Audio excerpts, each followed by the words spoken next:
sejam bem-vindos novamente aí ao nosso curso. Agora vamos falar sobre riscos em espaços confinados. Tenho o prazer aqui de receber o Sargento Pires, meu amigo, né? Vasta experiência aí na parte de espaço confinado, já leciona essa atividade há muito tempo aí fora, né? No ambiente particular, também dá consultoria, técnica de segurança, enfim, tem ajudado a gente muito aí na parte aí da nova estruturação que a gente vem fazendo de resgate de espaço confinado na corporação, né? Seja bem-vindo, Pires. Muito obrigado aí pela presença.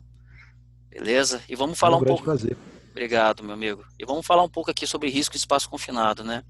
A gente tem a classificação aqui em riscos físicos, químicos, biológicos, ergonômicos, né, e mecânicos.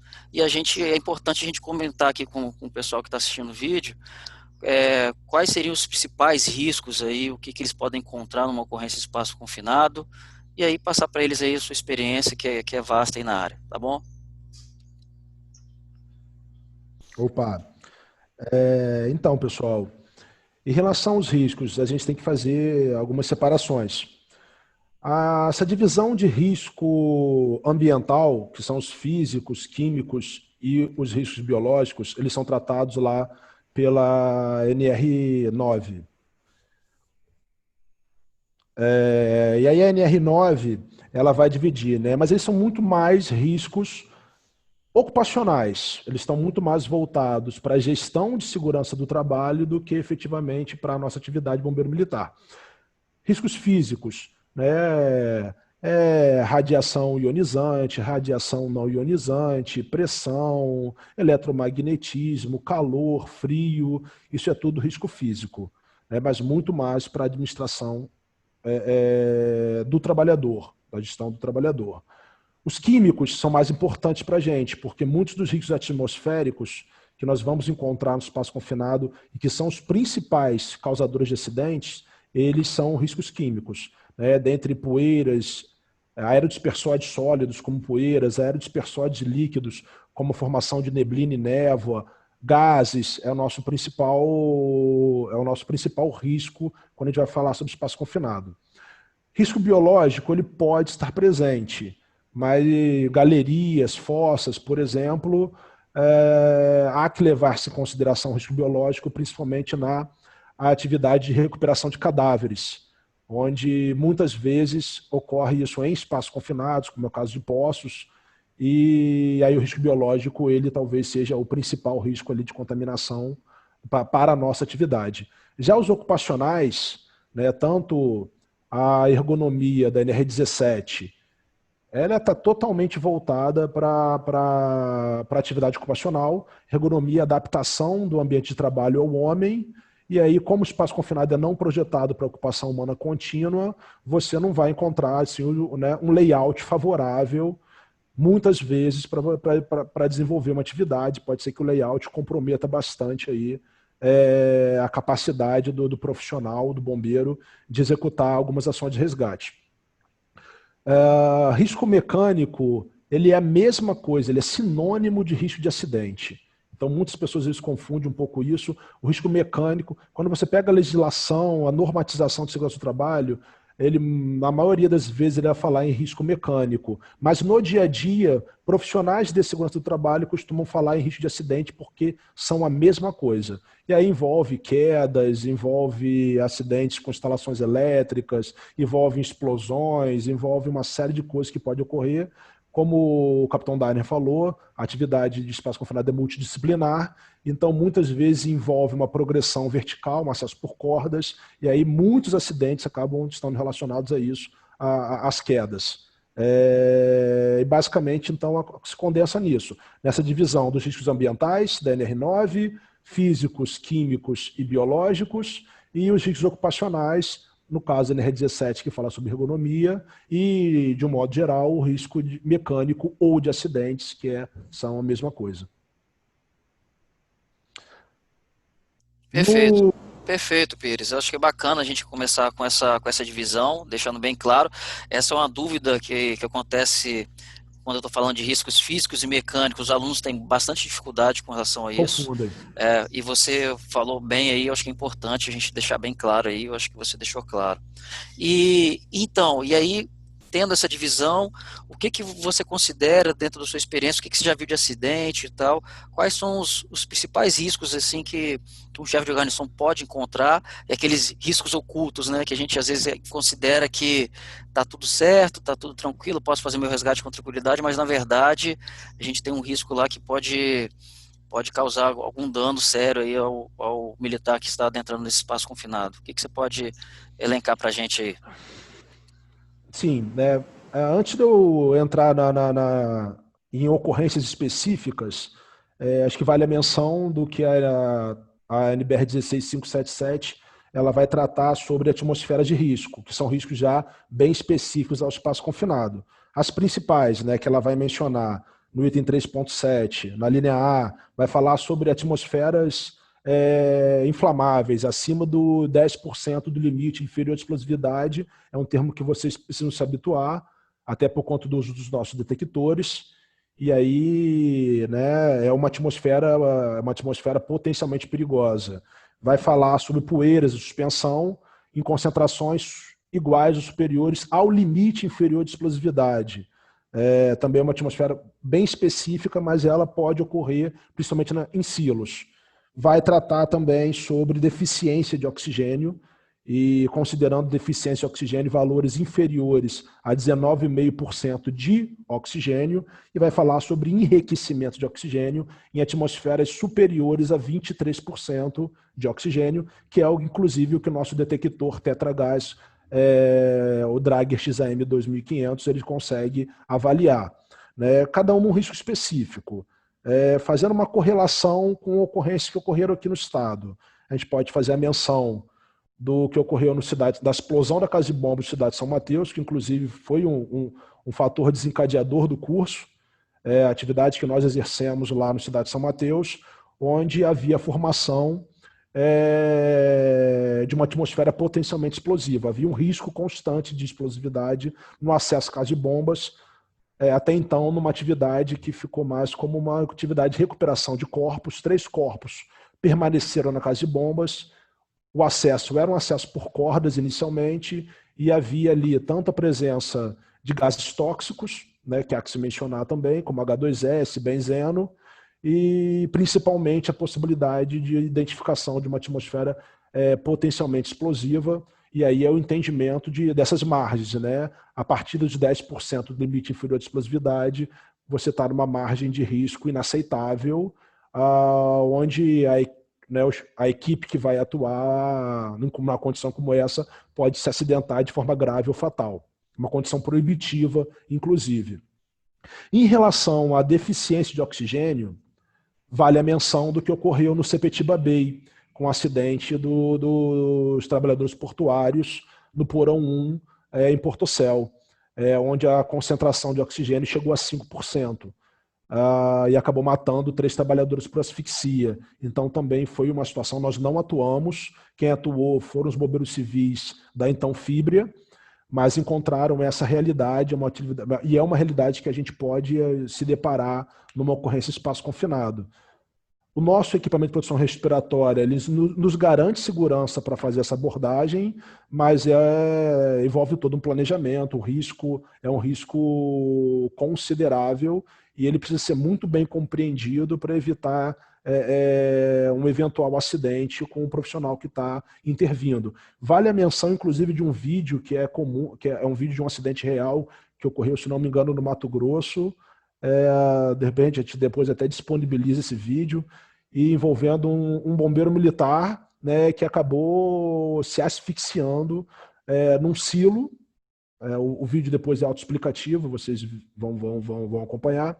Ele acabou se acidentando de forma fatal num silo por conta de deficiência de oxigênio também, pela formação de atmosfera, e aí várias coisas ocorreram ali, então é um cenário também propício aí.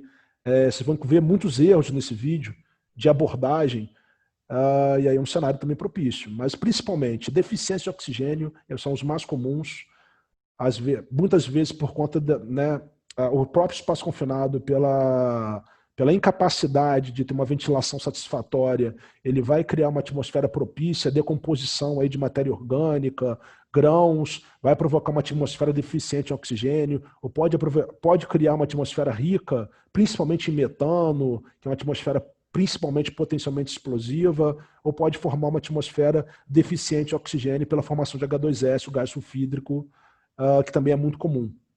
Né? São situações assim que esperadas quando você pensa no atendimento a uma ocorrência com espaço confinado.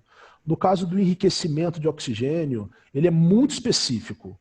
Ele é muito específico, principalmente para atividades industriais com peróxidos ou atividades, principalmente atividades de corte-solda, onde você tem mangueiras pressurizadas de solda oxietilênica e aí onde você pode ter um vazamento de oxigênio e provocar uma atmosfera enriquecida. Fora isso, ele é pouquíssimo provável. Você encontrar a atmosfera enriquecida, ele é pouco provável. Deficiente já é o caso mais comum.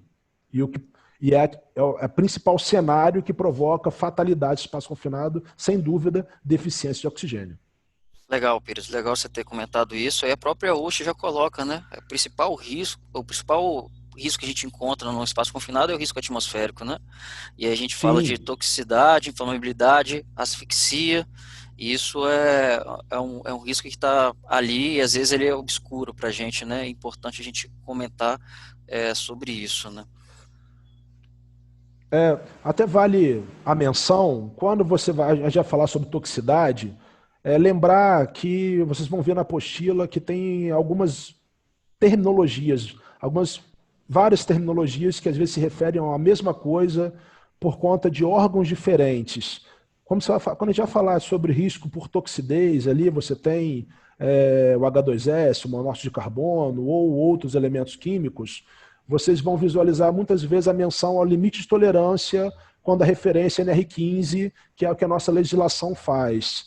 Mas quando, por exemplo, for usar o nosso detector vai fazer uma referência ao TWA, né, o limite de exposição por tempo médio, concentração por tempo médio, que é um valor assemelhado ao limite de tolerância.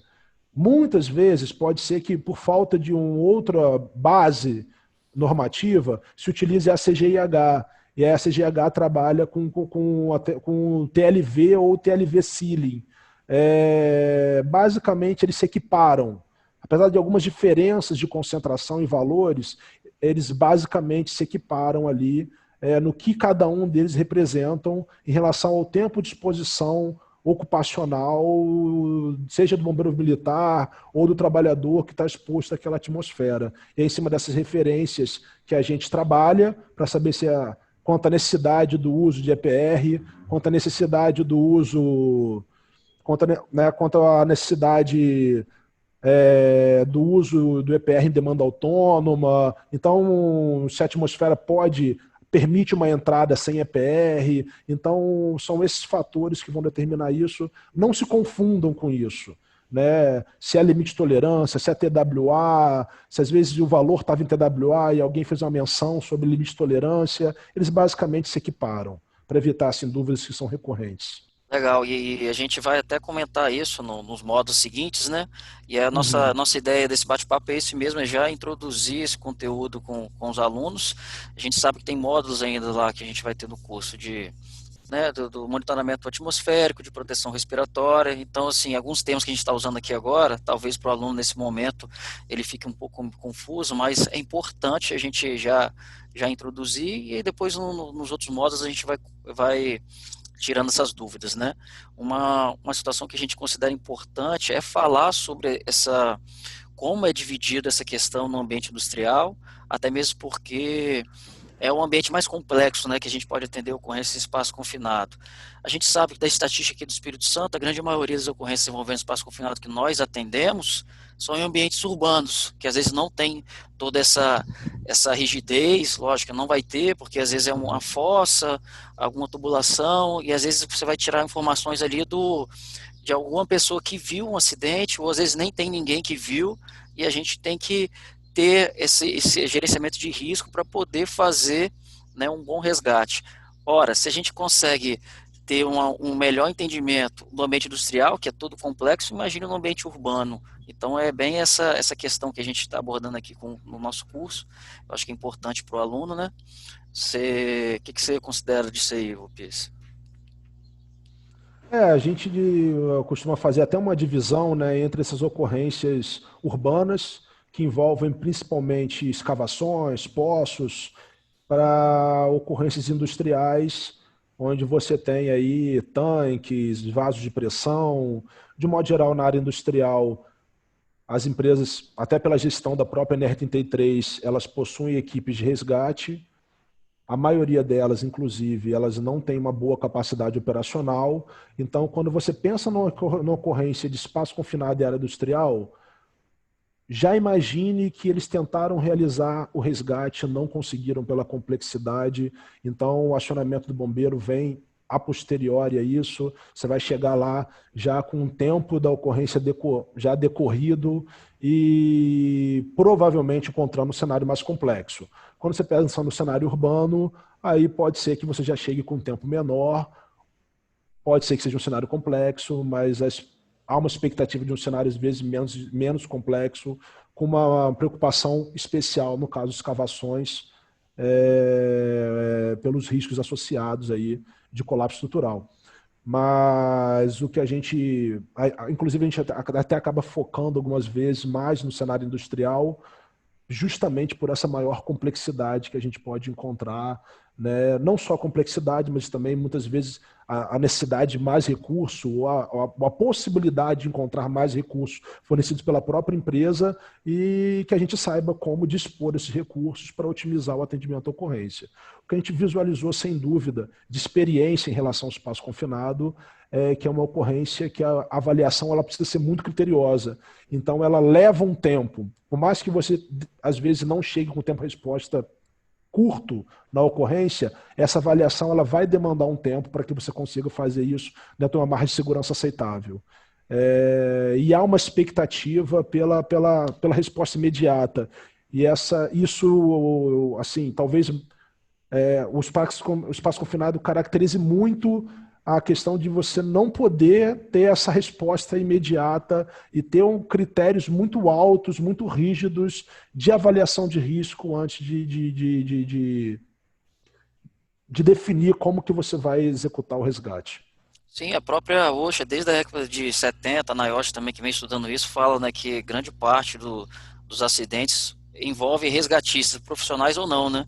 Que é essa questão de ele, no afã ali de resolver, de entrar, de ajudar um companheiro, ou até mesmo um bombeiro chega, todo mundo já está naquela pressão, já há muito tempo já que aquela ocorrência pode ter acontecido, e aí se você não ter essa calma, essa paciência e esse domínio técnico do assunto, né, pode ser mais um resgatista que pode ser cometido aí por algum problema nessa ocorrência. Legal você ter comentado também sobre esse vídeo, que é bem instrutivo aí sobre uma co-irmã nossa aí que teve um acidente. A gente vai postar no grupo ali também do curso. Acho que é importante aprender, né, com esses cenários.